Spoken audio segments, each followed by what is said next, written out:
Azali Assoumani, the President of the Union of Comoros and Chairperson of the African Union, Your Excellency William Ruto, President of the Republic of Kenya, our warmly welcoming host, Your Excellency Musa Faki Mohammed, the Chairperson of the Commission of the African Union, and my brother, Excellencies, women and youth of Africa, distinguished delegates, Asante Sana. It is really a great honor to join you at the 5th mid-year coordination meeting of the African Union, the regional economic communities and the regional mechanisms. I would like to thank the Government of Kenya for the warm welcome home and the African Union for inviting me to share some reflections. This year's meeting provides us with yet again another unique opportunity to consolidate common ground in shaping and implementing Africa's narrative to meet the ambitions of Agenda 2063 and the aspirations of African people. Excellencies, today our world continues to face unprecedented crises, from the socio-economic impacts of COVID-19, a climate emergency, and the knock-on effects of the war in Ukraine. None of us need reminding that Africa played no part in creating any of these challenges. Unmet commitments by the international community to financing, to climate action and adequate humanitarian responses have further aggravated the obstacles to the efforts made by Africa and its leaders to implement Agenda 2063. Meanwhile, we see renewed conflict and extremist terrorism are wreaking havoc across the continent, resulting in lost decades of development and millions of displaced persons and refugees. These calamities are leaving a generation of our young people, especially women, with the anxiety of a tortured present and a deeply uncertain future.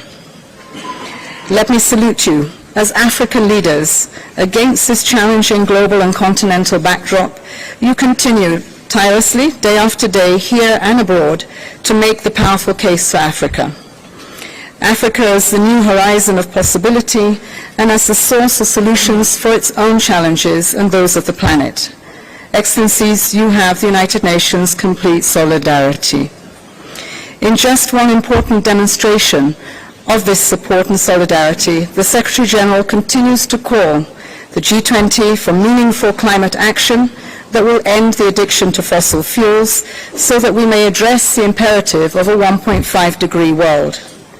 He also continues to call loudly for the SDG stimulus, tackling debt distress and increasing fiscal space through the reallocation of additional SDRs to the African Development Bank initiative, and the reform of the current global financial architecture, which is today morally bankrupt.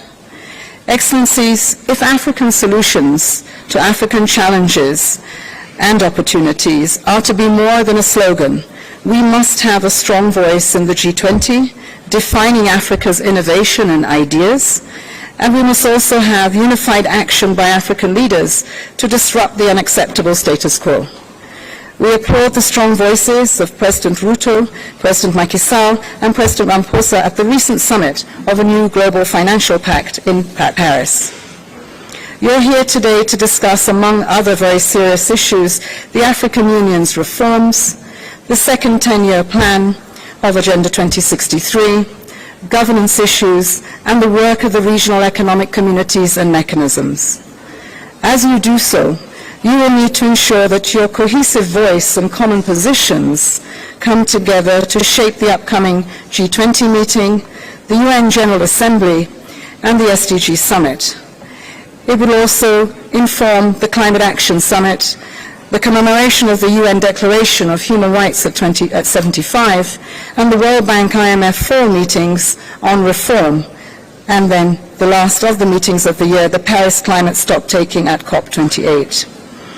The United Nations remains committed to accompanying the continent with the framework of Agenda 2030 as it informs Agenda 23, but also as you navigate these international rough waters and through these milestone summits. Finally, Excellencies, allow me to end with a plea to all of you.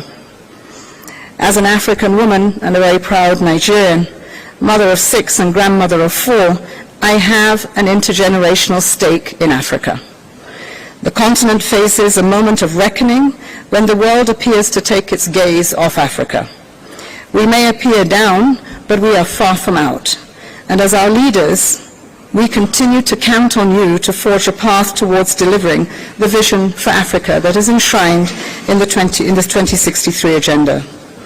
Excellencies, this will not happen unless we stand united, with no light between you. As we say in Africa, if the wall cracks, the lizard will enter. And it needs you to be determined to live up to the courage of our convictions with a sense of urgency. It is this unity that we must draw from on the depths of Africa's turbulent history, but also our shared values and a sense of common purpose. Ultimately, Excellencies, it is Africa's very dignity that is at stake for us and future generations. In the words of late Kwame Nkrumah, who inspired Agenda 2063, I quote, "We in Africa, who are pressing now for unity, are deeply conscious of the validity of our purpose. We need the strength of our combined numbers to protect ourselves from the very real dangers of colonization returning in disguised forms." Excellencies, ladies and gentlemen, friends, the women and youth of Africa, thank you for this opportunity, and I wish you constructive and productive meetings. Senator Sanders.